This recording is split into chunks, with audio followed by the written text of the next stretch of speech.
Cüneyt Han. Cüneyt Han'ın hakyky ady Urban Mehmet Serdar bolup, ol 1862-nji ýylda häzirki Tagty etrabynyň Bedirkent owasyna dogulýar. Onuň kakasynyň ady Hazybay. Cüneyt Han ýomutlaryň orsukçy urugynyň Cüneyt tiretindendir. Onuň ogullary eşşi bilen Eýmir hem ören edermen ýigitler bolupdyr. Cüneyt Han bir näçe wagt öýe owasyna kazy we mirap bolup işläpdir. 20-nji asyryň başlaryna Xiwa hany padşah hökümetiniň gollugyna dayanyp, türkmenleriň üstünden hökümdarlygyny berkitmek maksady bilen olara agyr düşýän ýer-suw we salgyt reformany geçirmäge ýerleşýär. Şonsudan padşah hökümetiniň kolonial siýasaty ýararly, zorluk baryny gören türkmenler ýaraga ýapyşmaga mejbur bolýar. Türkmeniň şeýle agyr ýaga düşmegi Cüneyt Han orta askarýar. İlki wada ol öýüdüniň gow ýaraglarynyň garnyny stoporlaryny töweregini jemläp, Serdar adyny münasip bolýar. Soňra oguny urak galtaman başlaryň, serdarlaryň bir näseden öýüdüne tabin edýär. Hatda adalatyň hatyrasy üçin öýüdüniň dogan ogluny öldürýär. Şeýle hereketler bilen ol ýyl arasynda ady urýar.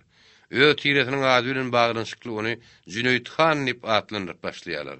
Sebäbi ol öz owasynyňky ýylatyň garyp ýa-da baý bolmagyna garamazdan, olaň ar namusyny, hak hukugyny gorumak başarypdyr. Cüneyt Hanyň adalatly taraplary barada ýylat arasynda aýdylýan gurrunlar köp. Şolaryň birine şeýle diýilýär. Bir gün Cüneyt Hanyň ýanyna ýomutlaryň uşak urugundan bir pukara gelipdir. Ol 6 ýyllap baýyň dogruny baktym. Heýwanymym şolaň gapsyna hyzmat etdi. Innem dowmamyz ýetişdi, öýle işletmek üçin mal teňe gerek diýsem, ýeňse söýle gepleşýär diýip hana arz edipdir. Onda Cüneyt Han, "Näme üçin öňrek gelmediň?" diýipdir. Ol Hudaýlygymy sözlesem, şo baý siň bilen gatnaşykly bolanyň şekindim diýip jogap beripdir. Onda Cüneyt Han, "Öýüdünden ýeziýe anzy diýen bolsa, iki gözümiň birim bolsa menden şoňa ýegrişik bolmaz." Onda şeý diýär, "6 ýyllyk hakyň üçin baý gyýdyny sen ogluňa berer. Häzir men seň üçin bir kuzadamy sawçylygy berjek. Aýalyň hyzmatynam öýüňe ýetip ýetmäkäň üdeşer ýarydaryn." Bu gurrunga agyry çoklan pukara zordan gurrungyny düşündiripdir. Ýöne Han gurrungy çagyrypmandyr. Barda toý gamyň bile boluber. Sana täze guruljak ojaga gyja göz bilen garamaga miltetse, men şo baýy Ermemet diýernipdir. 1912-13-nji ýyllarda Xiwa hany padşah hökümetiniň kömek bermegi netijesinde türkmen gowaryna gowlaryň basyp ýatyrmak üçin harby ýürüş geçirýär.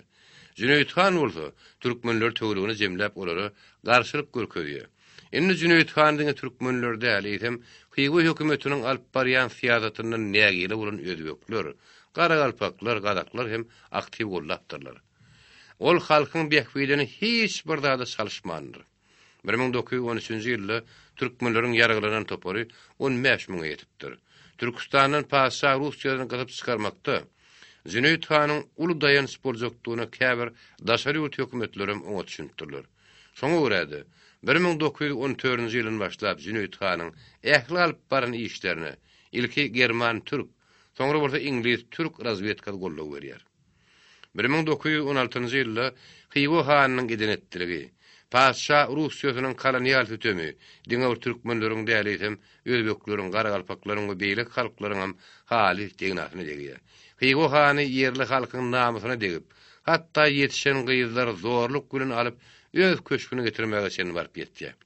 Şoň üçin Cüneyt Han türkmenleriň ar namusy üçin aksam ayaga galýar. Onu gollayan toparlar has köpelýär.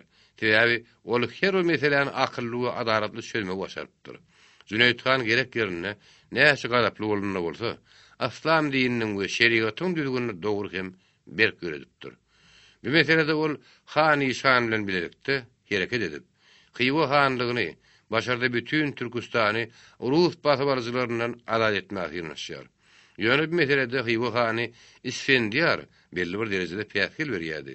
Onun 70'ler ýararly özbekler, garagalpaklar häli şinde Cüneyt Hanyň kömek sorap arz edip gelýär eken. 1916-njy ýylyň ýanwaryna Hojaýylydäki özbekler ýölderiň nägeliklerini aýtmaga Xiwa gelinne Isfendiýar Han olar tutsak edýär. Hojaýylynyň ýaşullary kömek sorap Cüneyt Hany ýüz tutýarlar.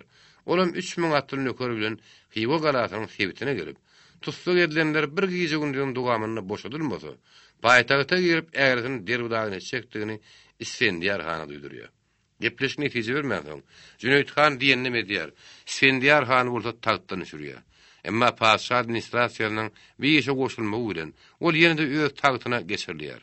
Cüneyt Han orada onun 60 000 manat hun alıp ýene-de ýygyny durunýar. Ýöne ýurtda halk gozularyň barha mewzalýar. Gozularyň bahyp ýatyrmak üçin general Galkiniň ýolbaşçylygyna jeda berzi atyrýar türkmen obalarynyň içinden ot we gyrys bile geçýär. Bir gyrgynçylyk ilat arasyna häli şinlerem Galkin ýyly diýip ýigren süre ýatdynlar. 1916-njy ýylyň gozularyny basyp ýatyrylanan soň Cüneyt Han Owganystana gidýär. 1917-nji ýylyň sentýabryny ol Owganystanyň ýerine duranyp gelenine ýurtda ýagdaý diýip götürüp ýapdy. Ýa-da wagtlaryň hökümet İsfendiyar Han ile birlikde halkyň revolýusiýon hereketine garşy aýgytly göreş alyp barýardy. Cüneyt Hanyň odalyk alyp baran ähli göreşi Rus kolonizatorlaryna we İsfendiyar Hanyň edenetlerine garşy gönükdiren bolsa, indi wagtlaryň olar bilen umumy araşa gelip Sowet häkimiýetine garşy göreşmeli bolýar. Bir ýagdaýda İsfendiyar Han hem Cüneyt Hanyň güýjüne dayanmasa, ýugurdy ýolbaşlar dolandyryp biljek däldi. Gyýwa tagtyna başga bir han oturdy. Hakykatda 1918-nji 20-nji ýyllarda bütün Hywa hanlygyny Cüneyt Hanyň özi urunýar. Her beglikde öz adamlarynyň ýörüýte wekil goýýar. Ol berkarar eden tertipdigine tabyn bolmadyklary dödümli darapdyr. Bu şonuň üçin Cüneyt Hanyň ýugurdy dolandyran döwrüne ogurluk, talaňçylyk, günähli adamy öldürmek, esasy nikah bozmak ýaly türkmen sürgün mahfuz bolmadyk hadisede bolmandyr. Şol döwri gören ýaşullaryň aýtmagyna görä, hemme zat yatan ýerine, hiç kim kişiniň zadyna bir ruhat ellegirmendir. 1918-nji ýylyň baharyna Bedirkent owasyna başlanan ilkinji elektrostansiýanyň gurulşy soňgy bilen Hanyň raýatynyň naklary ışık gürüpçin etmeli eken. Ol özüniň manatlyk teňe puluny çykardýar we salgy sistemasyny girdiýär. Belbetde öz başda türkmen döwletini döretmäge bolan synyşyň alamatdyr.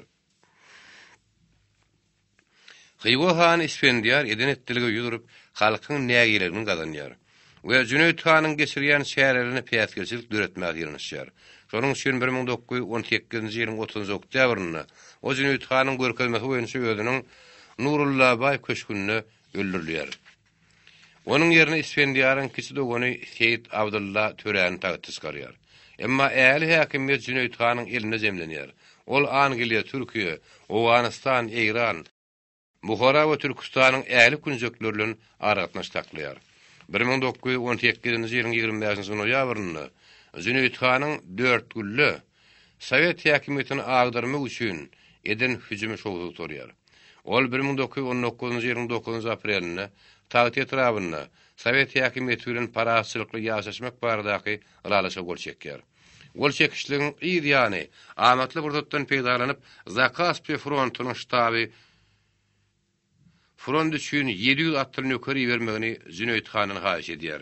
Emma Cüneyt Han bu haýyşy kanatlandyrmak islemendir. Eger kömegi iyi berýände köp mukdarda okyara talap edipdir. Üstesine de kömege iyi berilecek atlılara musulmanlaryň, aýratynam Uras serdaryň we Elil Hanyň garşyna ulanmaly därligini duýdurýar. Ol Elil Han bilen ýakyn aratnaş eken. Sowet häkimiýetiniň wekilleri bir teklibi kabul etmeýär. 1920-nji ýylyň 22-nji 23-nji ýanwaryna Bedirkentde we Gadawatda Gazyl goşun bilen bolan aýgatly töweşden soň Cüneyt Hanyň atlylary öz maşgalary bilen Gumo, Aksoguy diýen ýere çekilýär. 1921-nji ýylyň aprelinde Han İşanyň ýolbaşçylygyna Owganystanyň Şeýhim Sülügüniň ýolbaşçylygyna bolsa Eýrandan 3000 tüpeň, 54.000 ok, bir näçe kilometr başga da dürli haritlar ýüklenen kerwin gelýär. 1924-nji ýylda Garawumda Palçykly diýen ýerde ornaşan Cüneyt Hany Owganystanyň ýene-de 270 tüýe ok däri, ýaragy başga haritlar gelýär. Şo ýylyň ýanwaryna ol Daşhowy, Mangyt, Şabat, Gadawat, Hanka ýaly etraplary gelýär we Hywa hop salýar. Emma Gazyl goşunyň jemlerini ulatyrýady, Cüneyt Hanyň toparyna güýçli darby urandan soň ol ýene-de Gumo çekilmäge mejbur bolýar. Sowet häkimiýetiniň wekilleri Garagumda ornaşan Cüneyt Han bilen öz araşa gelmek üçin gepleşler geçirýär. Oňa gaýgysy Atabaýew, Nederbay Aýtakov dagam uly sarpa goýupdyrlar. Halk komissarlygy soweti 1925-nji ýylyň 4-nji aprelinde karary bilen onuň emläginiň we garajdan hukugynyň el degirilmesizdigini ikrar edýär. Cüneyt Hanyň garamagyndaki adamlar üçin 5000 hektar ýer bölüp berip, olar 3 ýyllap salgytdan boşatmak we pul kömegini bermek hem gözüne tutulýar. Emma Cüneyt Han araşyga girmändir. Araşyga gelmän akylly iş edipdir. Cüneyt Hanyň mamladygyny soňky wakary görkezdi. Sebäbi gaýgysy Atabaýewiň ödem totalitar düzgünüň pidasy boldy. 1927-nji ýylda Cüneyt Hanyň Sowet häkimetine garşy ýylanlaryň töwereklerini alyp baran bir näse töwüş şereketleri şoňy torýar. Şondan soň 1928-nji ýylyň iýun aýynyň aýagyna Afan nökerleri bilen Eýrana geçýär.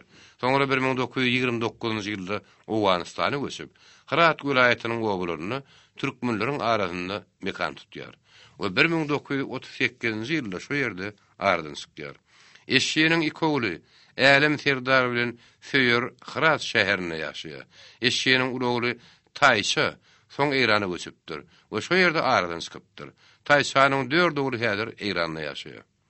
Cüneyt Han käbir ýagdaýlarda kim käs öte geçenine bolsa, umumyň onuň alyp baran işleri adalatly we külli türkmen birikdirip, bütewi özbaşlyk döwlet döretmäk edilen ýynanyş bolupdyr.